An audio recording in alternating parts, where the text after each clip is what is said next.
Jesus. É um prazer, é um privilégio muito grande estar aqui hoje, estar aqui nessa noite, aqui na igreja, junto com meu amigo, o Juninho. Como ele falou, nós somos amigos aí há quase 20 anos, uma amizade muito boa, tenho ele como irmão no coração, e glória a Deus por isso. Abra sua Bíblia comigo, rapidamente, 1 Coríntios, capítulo de número 12. 1 Coríntios, capítulo de número 12.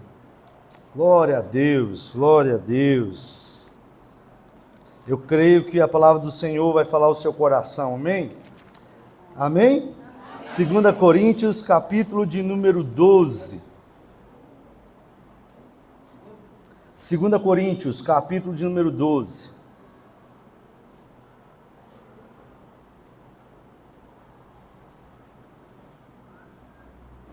Versículo de número 1, acharam? 2 Coríntios 12, versículo de número 1, diz assim: se é necessário que me glorie, ainda que não convém, passarei as visões e as revelações do Senhor. Conheço um homem em Cristo que, há 14 anos, foi arrebatado até o terceiro céu. Diga comigo, terceiro céu. Se no corpo ou fora do corpo, não sei, Deus o sabe. E sei que o tal homem, se no corpo, fora do corpo, não sei, Deus sabe. Foi arrebatado ao paraíso, diga comigo assim, ao paraíso. E ouviu palavras inefáveis, as quais não é lícito ao homem referir.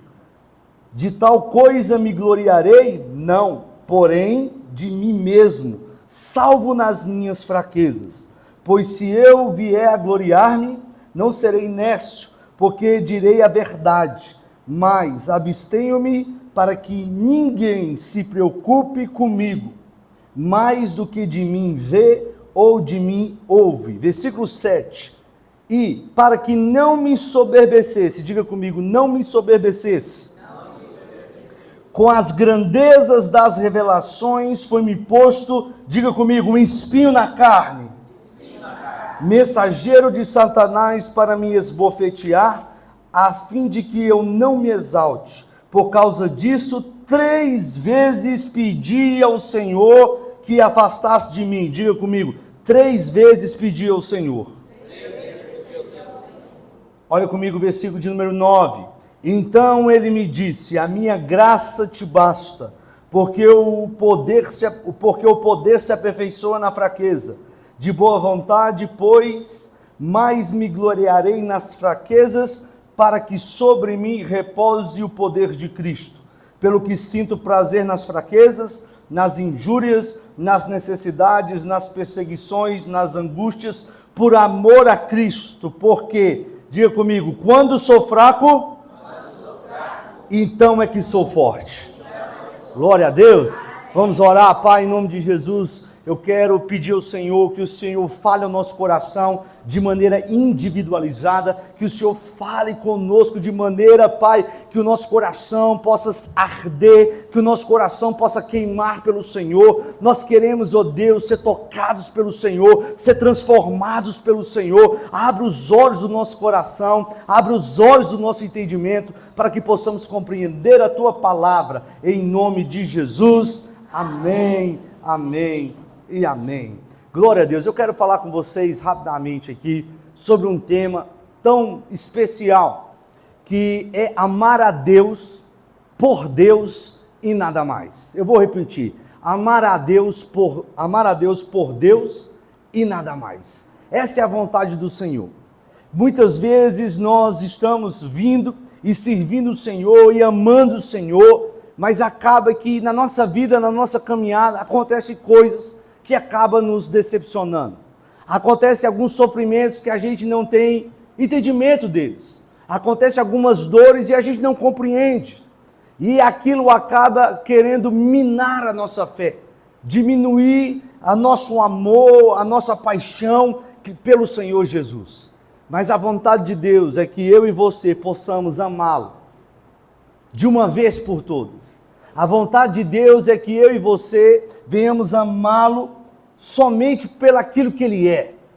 Eu sei que na nossa vida haverá dores, haverá sofrimentos, porque o Senhor Jesus mesmo não nos ensinou outra coisa, a não ser que no mundo tereis aflições. Mas o que ele diz para nós? Tem o quê? Diga comigo, bom ânimo. Sabe o que é bom ânimo? É estar animado. É estar animado. Ter bom ânimo é estar feliz. Ter bom ânimo é saber que Jesus está com você. É não se desesperançar. É não perder a fé. É não perder a alegria. Você lembra quando você se converteu? A alegria da salvação. Você queria pregar para todo mundo. Você pregava até para o cachorro. Pregava para o gato. Pregava para o vizinho. Pregava para o papagaio. Deus quer restaurar isso em nós. Deus quer que o nosso amor, a nossa paixão, o nosso fervor, seja algo que seja contagiante. Deus deseja que nós o sirvamos com alegria, com paixão, com vigor, com vontade. Essa é a vontade de Deus. E o apóstolo Paulo, ao escrever 1 Coríntios capítulo número 12, ele conta um sofrimento da vida dele. Não um sofrimento pontual, mas um sofrimento durante toda a vida dele. Algo que ele passou, aquilo que veio para ferir o apóstolo Paulo. Deus transformou aquilo para a glória dele. Em outras palavras, o apóstolo Paulo estava com um espinho na carne, mas isso não tirou o fervor dele. Ele estava com um problema, mas isso não diminuiu o fervor dele, não diminuiu a alegria dele no Senhor. Paulo, quando escreve aos Filipenses, ele diz que nós devemos nos alegrar no Senhor. Eu não imagino Paulo cabisbaixo, triste. Não, Paulo estava alegre, Paulo estava feliz. Não obstante o espinho na carne, Paulo continuava feliz, Paulo continuava alegre. Irmãos, deixa eu te dizer uma coisa, nós somos o povo mais feliz da terra. Nós temos esperança em Deus. Então os sofrimentos, os problemas, as dificuldades, elas vão acontecer. Mas Deus quer que eu e você possamos amá-lo, só pelo aquilo que Ele é, e nada mais. Já viu aquela música que diz assim, se Deus fizer, Ele é Deus, se não fizer, Ele é Deus. Ele continua sendo Deus, Ele continua sendo nosso Pai, cheio de amor. Deus quer que o nosso coração queime por Ele. O apóstolo Paulo, em 2 Coríntios 12, ele está nos contando que ele teve um espinho na carne.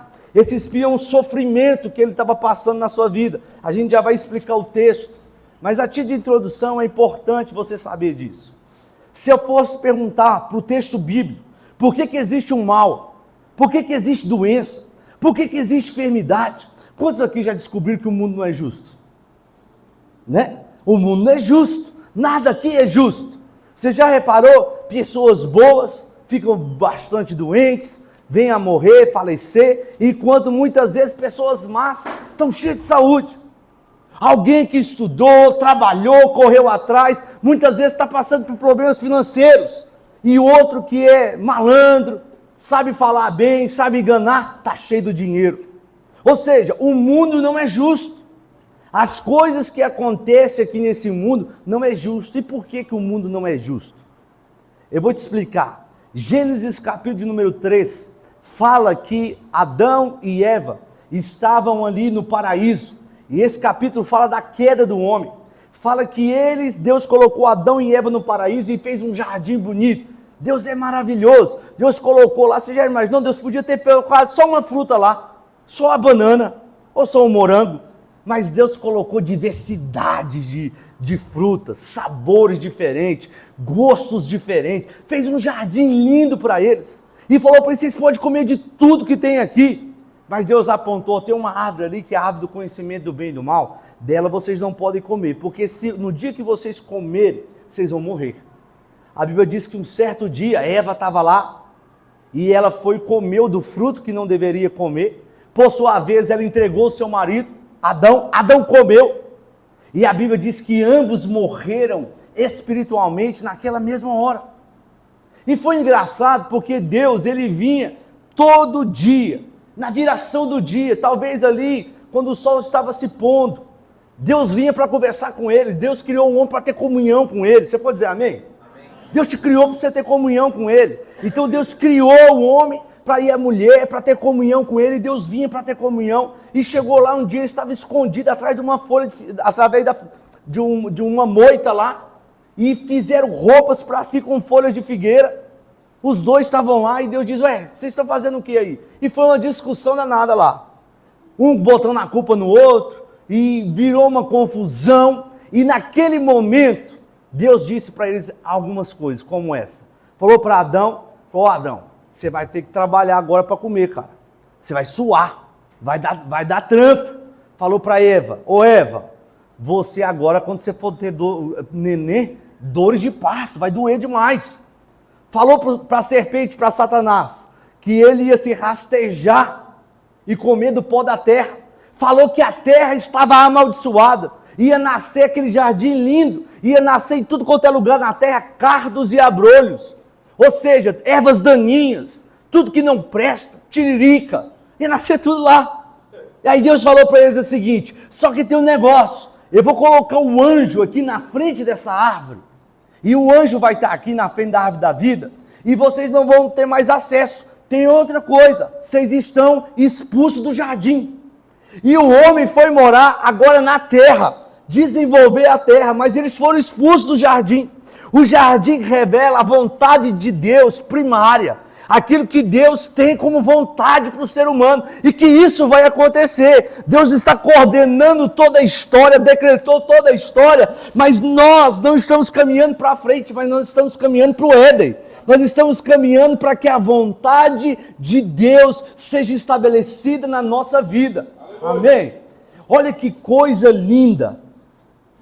Deus tem algo extraordinário para nós. Mas o homem e a mulher foram expulsos. Deixa eu só te contar quem era esse homem e essa mulher. É seu pai e sua mãe. Adão e Eva são os nossos pais. Foi o seu pai, foi minha mãe. Só existe todo mundo veio do primeiro casal. E nossos pais foram expulsos. E eles foram habitar numa terra amaldiçoada, que produz cardos e abrolhos e espinhos. Nessa terra tem dor, nessa terra tem sofrimento. A Bíblia fala que os dois tiveram dois filhos ali. Um chamava Caim, outro chamava Abel. E a Bíblia diz que na hora que eles foram cultuar o Senhor, um pegou uma ovelhinha lá, o Abel, e entregou ao Senhor. E Caim, como ele era agricultor, foi pegando os frutos da terra e entregou ao Senhor. Um ficou com raiva, o Caim ficou com raiva do Abel, e a Bíblia diz, nesse ato de oferta ao Senhor, ele matou o irmão dele. Está vendo o sofrimento? Eles estão expulsos do jardim, eles estão morando fora do jardim, numa terra amaldiçoada, e em um culto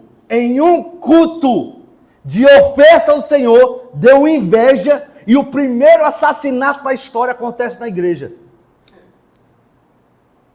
Que foi um tendo raiva do outro na hora da oferta. Porque agora estão todos expulsos. Eu e você nascemos não no jardim do Éden, nós nascemos fora do Éden. Eu gosto de chamar isso aqui de casa do terror. Não tem nada justo. Na matemática, 2 mais 2 é 4, mas na vida real não é não. Na vida real, acontece cada coisa com a gente. Deixa eu te fazer uma pergunta, por que alguém nasce cego? Por que alguém nasce paralítico? Por que acontece um acidente com alguém e fica doente, acamado pro resto da vida? E muitas vezes pessoas legais, pessoas gente boa. Por quê? Porque nós estamos na casa do terror. Aqui não há lógica, aqui é dor, aqui é sofrimento. Há todo tipo de angústia. Não há lógica aqui. Ou seja, o que Deus tem para nós, nós estamos aguardando uma expectativa, uma esperança no Senhor, onde Deus vai restaurar todas as coisas, onde Deus vai fazer todas as coisas, mas enquanto isso, nós precisamos de fé para viver. Enquanto isso, nós precisamos de Jesus para viver. Eu adoro Mateus capítulo número 6, que Jesus ensina assim, quando você for orar, ore para que seja feita a vontade de Deus, aqui na terra como ela é feita lá no céu. E depois ele diz, quando você for orar, você ainda vai pedir a Deus para que Deus te livre do mal. Ou seja, Deus fala, ora todo dia, por quê, meu amigo? Porque você está na casa do terror. Deixa eu contar uma experiência que eu passei com as minhas meninas para ilustrar. Me lembrei disso agora. A Manu e a Isa, minhas filhas, estavam aqui. Elas eram pequenininhas e eu fui levar elas num parque de diversão. E aí elas estavam indo em todos os brinquedos lá. Aí não tem o brinquedo lá, a Casa do Terror? Não tem aquele brinquedo? E eu queria dar um susto nelas. Eu falei, vamos naquele brinquedo ali? Aí ela falou, vamos pai, vamos naquele brinquedo. Elas eram pequenininhas. Falei, vamos. Falei, então vamos lá. Fui colocar elas dentro do carrinho junto comigo. Só para ver elas assustando. Bagunçar, pai é isso. Mãe não faz isso, mas pai faz. E aí, né? Aí, só abrir um parênteses. Primeira vez que eu peguei, um dia eu olhei para as duas assim, elas eram pequenininhas, eu falei, o que vocês acham de vocês brincar de lutinha? E elas começaram a brincar de lutinha, saíram tudo machucadas, as duas. A mãe chega e fica doida, né? É coisa que pai faz, mãe não faz isso, né? Mas pai faz. E aí eu levei e coloquei elas no carrinho. Quando eu coloquei elas no carrinho, elas entraram no carrinho, eu ia montar no carrinho. O homem apertou lá o play e o carrinho começou a ir embora sem eu. E as duas pequenininhas no carrinho. E elas olhavam para minha cara assim, aquela cara de desespero, aquela cara tipo assim, eu estou morrendo aqui dentro. E elas entraram lá dentro da casa do terror. E eu fiquei do lado de fora, esperando elas. E elas foram sozinhas. E a mãe gritando, gritando. Quando elas saíram de lá, elas estavam em desespero, uma com os olhos assim, ó, tudo gritando, desesperadas as duas. Mas eu estava lá esperando elas. Elas estavam dentro de um carrinho controlado. Quero te dizer, você está na casa do terror, mas o seu pai ainda está do lado de fora, guardando você, protegendo. Ele sabe que está sob controle. Quem controla o carrinho é ele. Você precisa entender isso.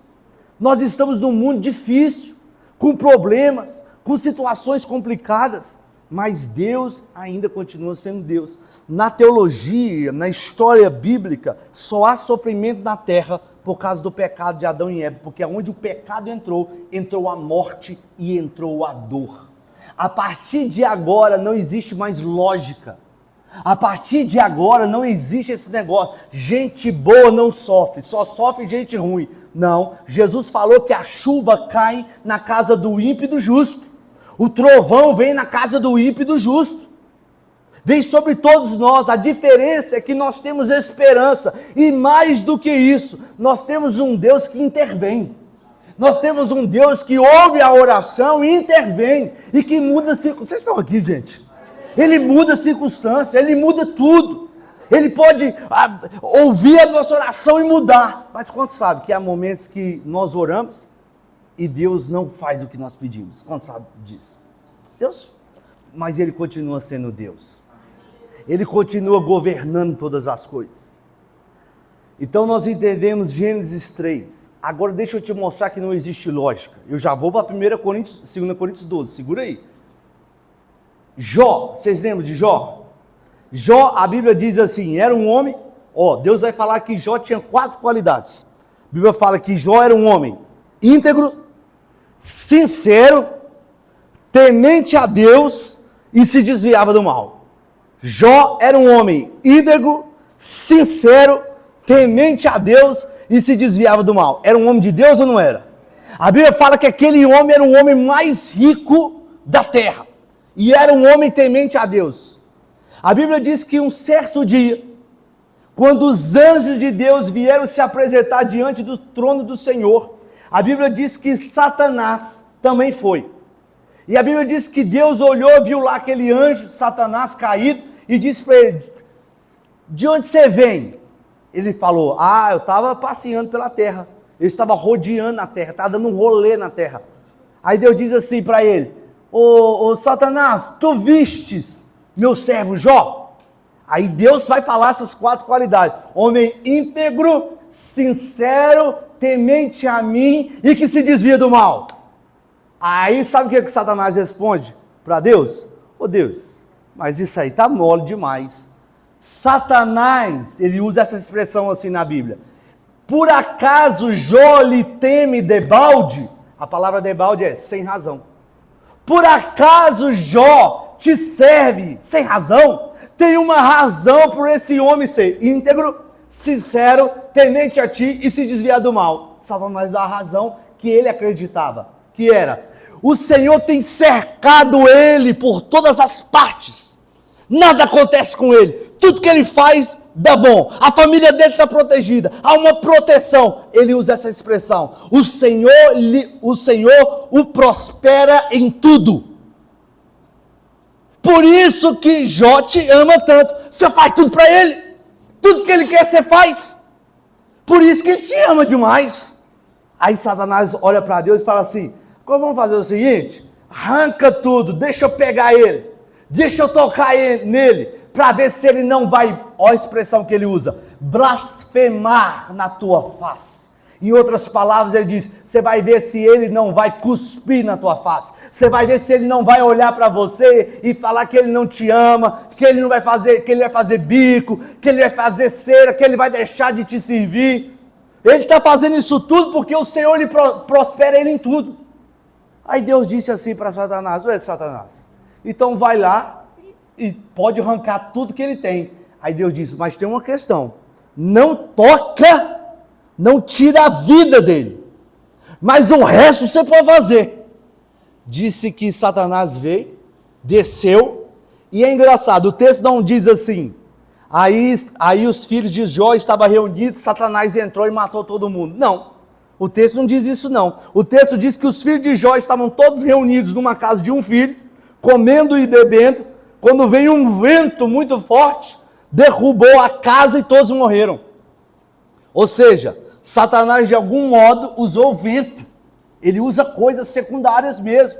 Disse que veio um cara correndo para Jó, disse: Jó, todas as suas ovelhas, todos os seus gados estavam nos currais, vieram aí uma quadrilha, entraram, roubaram tudo, mataram as pessoas, ou seja, latrocínio, roubo seguido de morte, mataram todo mundo, e só eu sobrei para te dar a notícia. Ou seja, ele usou pessoas para matar, e usou pessoas para o quê? Para poder levar todos os gados de Jó. Em outras palavras, Jó perdeu tudo. Tudo. A mulher de Jó, instrumentalizada pelo diabo, chegou em Jó e disse: ô Jó, blasfema contra Deus, fala mal de Deus. Qual era o acordo lá em cima? Que Jó, quando ele perdesse tudo, ele ia falar mal de Deus, ia blasfemar contra Deus. E ela faz isso. Fala isso para Deus. Sabe o que Jó responde para a mulher dele? Você fala como uma louca. Você fala igual uma doida. Você bateu a nave. Você é doida. Você fala, você não sabe o que você está falando. Presta atenção nisso agora. Deus me deu e Deus tirou. Louvado seja o nome do Senhor. Deixa eu te fazer uma pergunta. O que Jó fez para que o mal acontecesse na vida dele? Você pode responder comigo? Nada. Por que o mal acontece na vida das pessoas? Vou te dar algumas razões. Número 1, acontece porque muitas vezes nós plantamos coisa ruim e colhemos coisa ruim. A Bíblia diz que o que o homem planta, o homem colhe. Isso acontece. Mas muitas vezes o mal acontece por nada.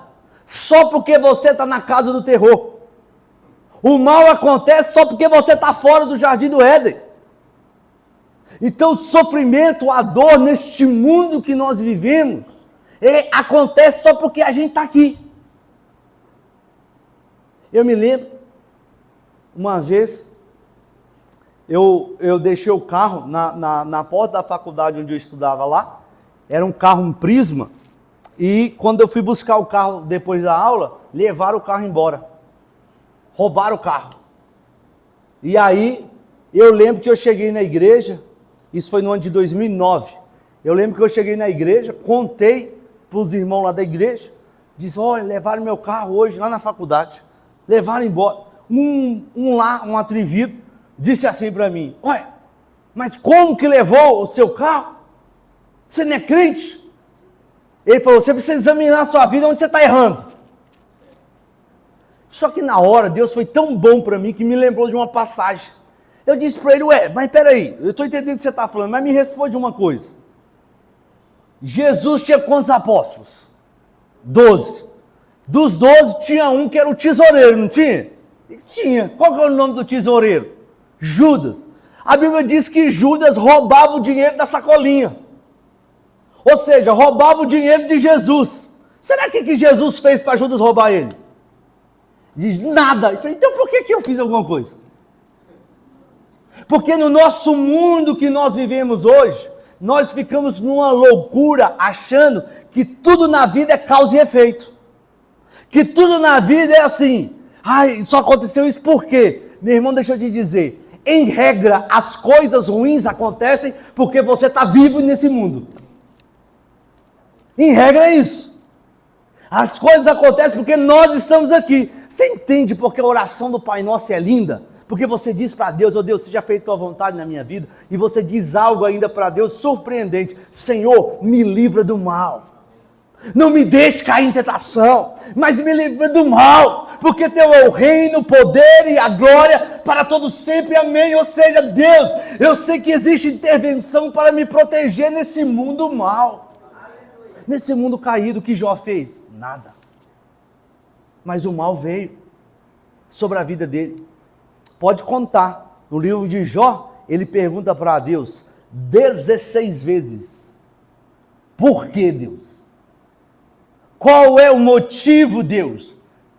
Ele pergunta para Deus 16 vezes. E o interessante é que quando Deus vai dar a resposta para ele, Deus fala assim, ô Jó, deixa eu fazer uma pergunta a você. Você sabe quantas estrelas tem no céu? Ô Senhor, eu não sei.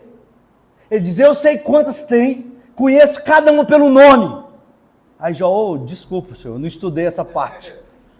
Ô Jó, você sabe quantos grãos de areia na terra? E essa parte eu também não estudei, tirei 0. Ele diz, eu sei cada grão que é na terra. Sua vida está nas minhas mãos, eu controlo ela do jeito que eu quero.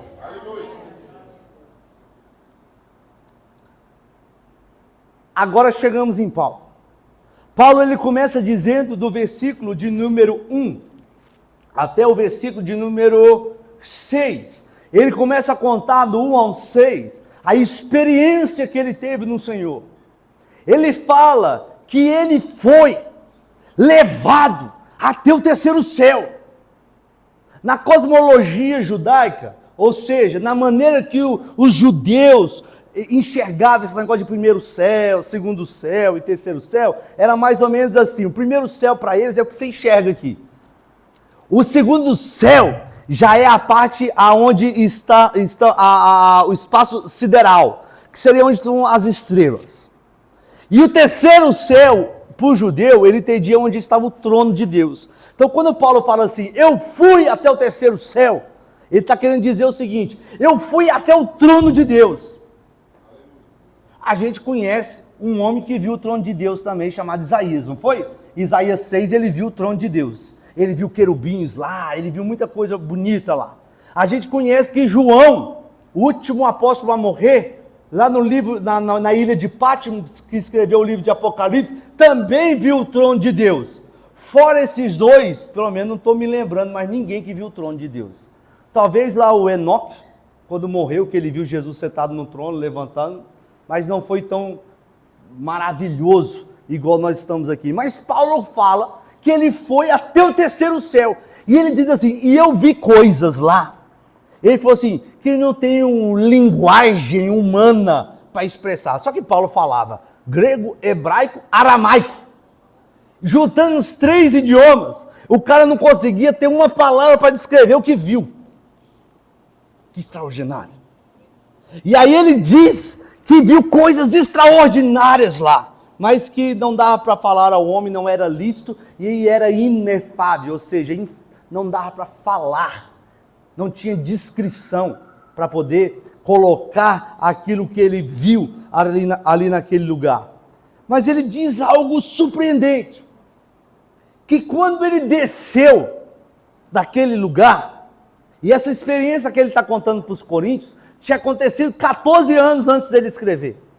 E ele diz que quando ele desceu, ele diz que, do versículo agora, de número 7 e 8, olha o 7, ele diz que foi colocado nele um espinho na carne. Que ele diz que quem colocou esse espinho na carne dele é um mensageiro de Satanás.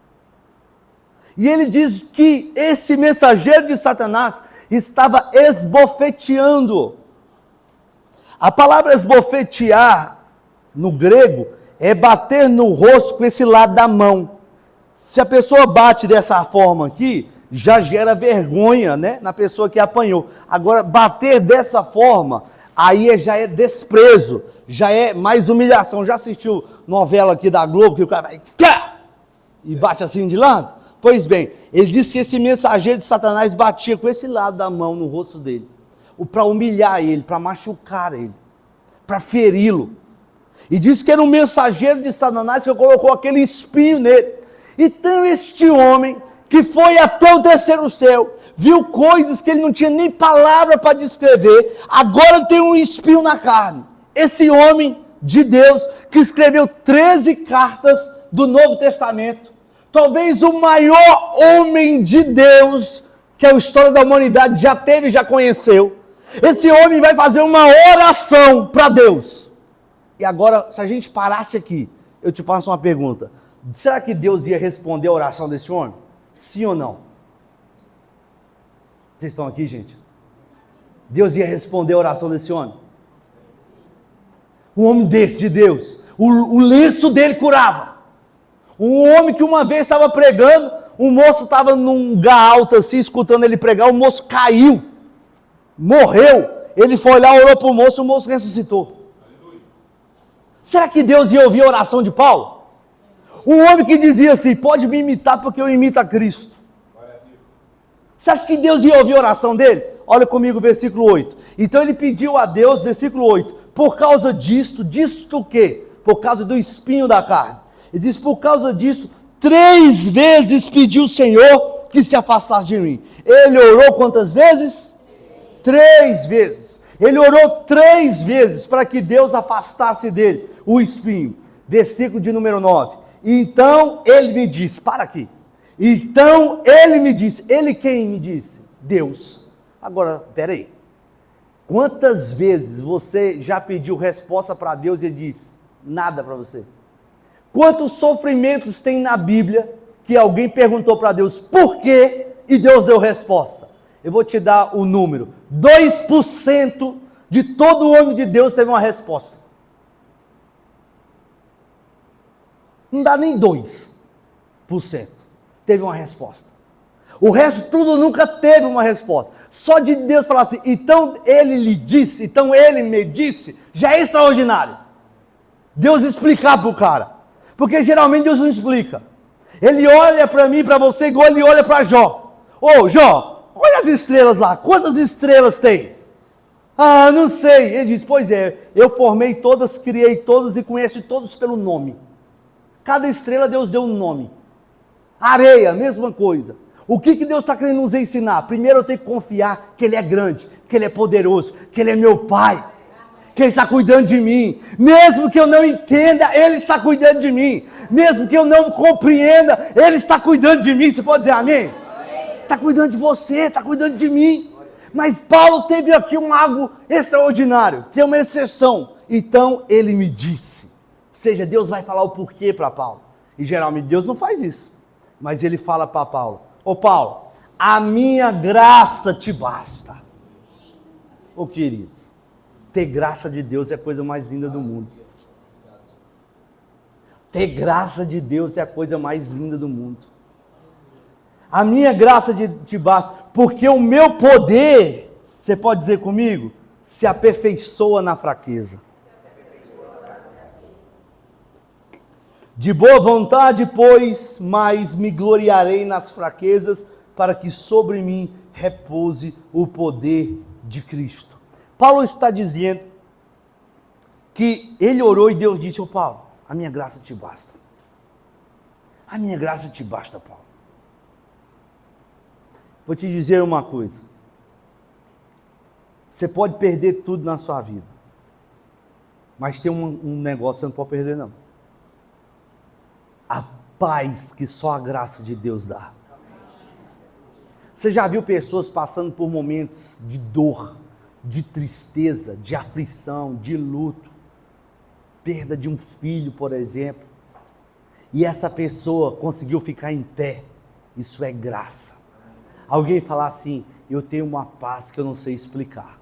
está doendo, estou sofrendo, estou chorando, mas existe uma graça que está me sustentando. Recentemente, lá na igreja, lá em Serquilho, na Lagoinha, nós tivemos um casal que acabou de se converter. E eles tinham um menino, uma criança, chamado Luca, estava com 11 meses, e nós fizemos duas coisas para eles. Primeiro, nós colocamos ele num plano de saúde, porque ele nasceu com um problema cardíaco, ele tinha uma síndrome no coração, chamada síndrome do ventrículo esquerdo, hipoplásico, é assim que chama lá, um problema muito sério no coração, que não deixava bombear ali aquele sangue na quantidade que precisava para jogar oxigênio. Então ele estava sempre muito branquinho. Então a primeira coisa que nós fizemos foi colocar ele no plano de saúde. Depois nós ingressamos com uma ação judicial para que ele conseguisse operar com um único médico capaz dentro do Brasil de operar ele. E a gente, com a graça de Deus, conseguimos através da justiça colocar ele nas mãos desse médico em um hospital de referência lá em São Paulo. E ele foi fazer aquela cirurgia, e ele fez a cirurgia, e a cirurgia foi um sucesso. Os médicos ficaram assim, encantados com o sucesso daquela cirurgia, de tão bom que foi. E aí, porque ele estava na casa daquela cirurgia, questão no coração, ele recebeu transfusão de sangue. E o hospital, por negligência e imprudência, colocou sangue nele contaminado com dengue hemorrágica. A criança veio a falecer por dengue hemorrágica e o coração perfeito. Eu chorei, minha família chorou, os irmãos da igreja choraram, todo mundo fazendo jejum grande, só na água. Pessoas fazendo jejum de 7 dias só na água. Outros fazendo jejum de 5 dias, outros de 4 dias, só na água. Uma quantidade imensa de gente orando e jejuando pela vida dele. Todo mundo vendo o milagre, daqui um pouquinho um sangue vem, dá uma dengue hemorrágica, a criança morre. Morreu. Nós todos desesperados, tristes. No domingo pela manhã, antes do culto, nós temos 2 cultos lá, de manhã e à noite. No culto pela manhã, eu fiz o velório. Nós choramos muito, a mãe desesperada, chorando, o pai, todo mundo, aquela tristeza. Terminou, fiz o culto das 10 horas, e no culto das 19 eu voltei para pregar. Quando eu voltei para pregar, quem estava lá sentado? A Vanessa e o Vitor, o pai das crianças, na hora do louvor, com as mãos levantadas, adorando o Senhor. Eles acabaram de se converter. Na hora que eu olhei, eu pensei comigo, isso é amar a Deus, por Deus e nada mais. E eu quero te fazer uma pergunta, você ama a Deus por aquilo que Ele te dá? Por aquilo que Ele intervém? Ou você ama a Deus porque você pode dizer como Pedro, para onde eu irei? Se só tu tem caminhos de vida eterna. Você ama a Deus só porque Ele é seu Salvador? Ou você ama a Deus por aquilo que Deus pode te dar? Nós sabemos que o nosso Deus é amoroso, Ele pode dar tudo para nós. Mas Ele pode também não dar, porque Ele é Deus. Ele faz o que Ele quer. Paulo disse, quem conheceu a mente de Deus para instruí-la? Quem? Quem é o conselheiro de Deus? Quem? Paulo diz, como é que o vaso, falando que eu e você é um vaso, pode dizer para o oleiro, dizendo que Deus é o oleiro? Por que isso, por que aquilo? É o oleiro que tem o controle sobre o vaso e não o vaso o controle do oleiro. Amém. O nosso Deus continua sendo Deus na noite escura e no dia de sol. Nosso Deus continua sendo Deus no dia lindo e no dia chuvoso. Ele continua sendo Deus. Ele é o nosso Pai. Terminando, último ponto, versículo de número 10. Olha o que Paulo diz. Pelo que sinto prazer nas fraquezas, nas injúrias, nas necessidades, nas perseguições, nas angústias, por amor a Cristo. Porque quando sou fraco, então é que sou forte. Você pode dizer comigo assim, diga assim comigo, eu tenho prazer na fraqueza, na injúria. Você sabe o que é injúria? É alguém falar de você até acabar com a sua vida. Eu tenho prazer na necessidade. Você tem prazer na necessidade? Ô Senhor, estou aqui, está faltando dinheiro para pagar a conta de luz. Que prazer enorme. Senhor, não tenho dinheiro para comprar a carne. Nossa, o Senhor está arrepiando de alegria. Você sente esse prazer mesmo? Por que Paulo está dizendo que tem esse prazer? Porque ele disse que o poder de Deus aperfeiçoava, crescia, ficava bonito, ficava claro, ficava belo, na fraqueza dele, porque ele orava e via um Deus, que mesmo ele sendo pequeno, era um Deus gigante,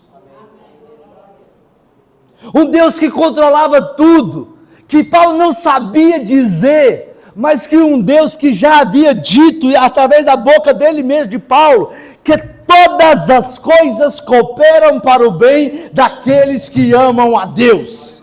Deixa eu te dizer, eu cheguei naquela mãe que perdeu o filho, lá no hospital ainda, quando eu fui lá, no hospital, o filho, a mãe estava lá, eu falei uma coisa para a mãe e para o pai, eu repeti a mesma coisa, eu olhei para os dois e disse para eles, depois de chorar com eles, eu disse, olha, mas deixa eu te falar um negócio, eu não entendo, você não entende, nós não temos respostas, porque nós somos pequenos. Nós não temos porque nós não compreendemos nem sondamos a mente de Deus. Nós somos falhos. Mas deixa eu te fazer um negócio. Eu faço um compromisso com vocês. Falei para o pai e falei para a mãe do Luca que faleceu. Para os dois. No dia que chegar lá no céu, eu vou pegar na sua mão. De vocês dois, um na mão, pegando um de cada lado. E nós vamos até Jesus. E eu vou parar na frente de Jesus e vou fazer só uma pergunta para ele assim. Jesus, explica para nós por que o Senhor levou ele embora e não curou? Vou fazer só essa pergunta. Mas eu já vou te contar, não a resposta, mas o que vai acontecer. Disseram o quê? É o seguinte, em menos de um minuto, quando Jesus começar a explicar, eu e vocês dois, nós vamos dobrar o nosso joelho e vamos começar a chorar e dizer, o Senhor estava certo.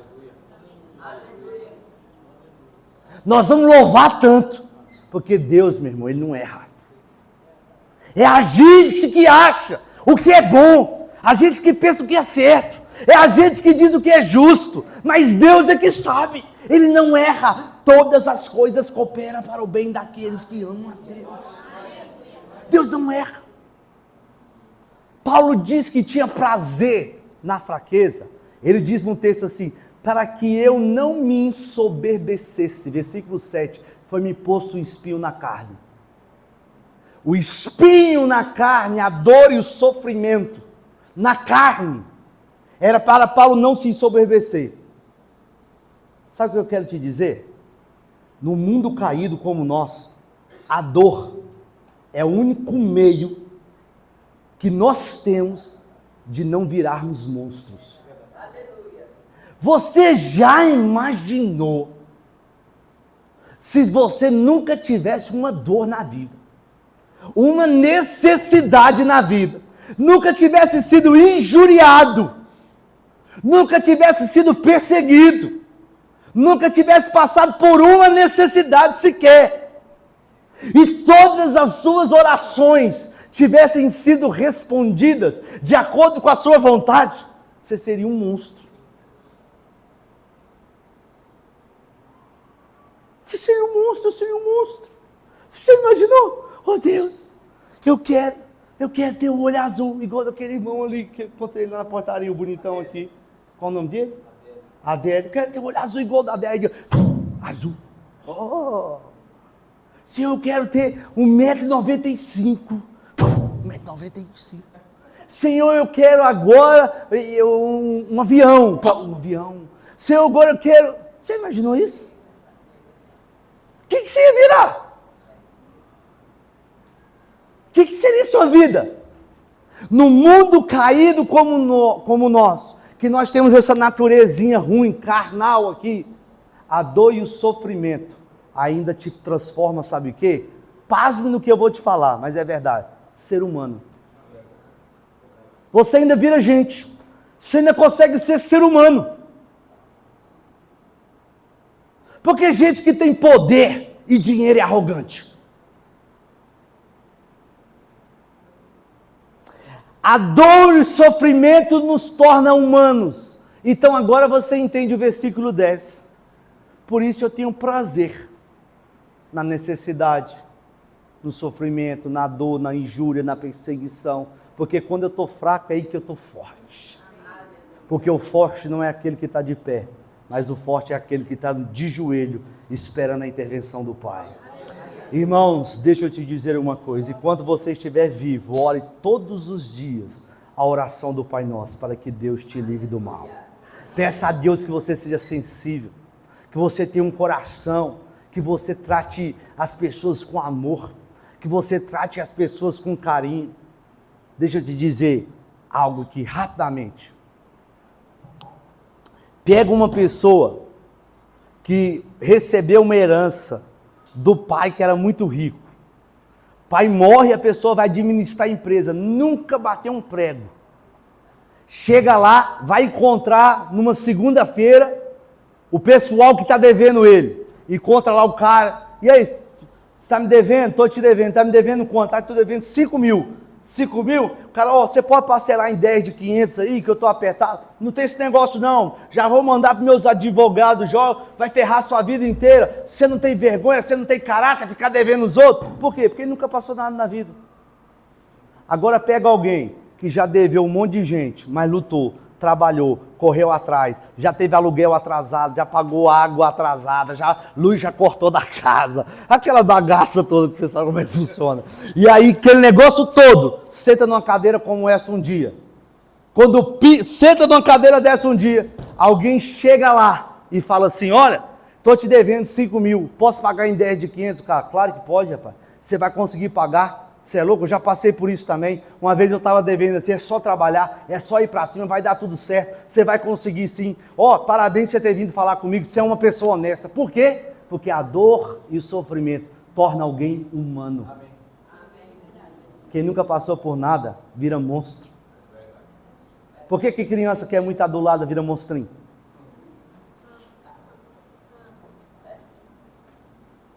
Precisa, na vida, fora do Éden, dor e sofrimento nos faz gente. Nós não idolatramos sofrimento e dor. Nós queremos que Deus nos livre. Mas nós precisamos ter compreensão clara ao passar por ela. Amém? Vamos ficar em pé em nome de Jesus. Glória a Deus. Talvez você está me ouvindo aqui. Você já passou por tantas dores na sua vida. Talvez você está me ouvindo, você já perdeu filhos. Já perdeu negócios, casamento já acabou, já passou tantas dores na sua vida. Mas eu quero te dizer, Salmo 37, versículo 4, você pode repetir comigo? Entrega o seu caminho ao Senhor, confia nele, e o mais ele fará. Deus deseja que, coloque a mão no seu coração, Deus deseja que você entregue todo o seu caminho, toda a sua vida ao Senhor.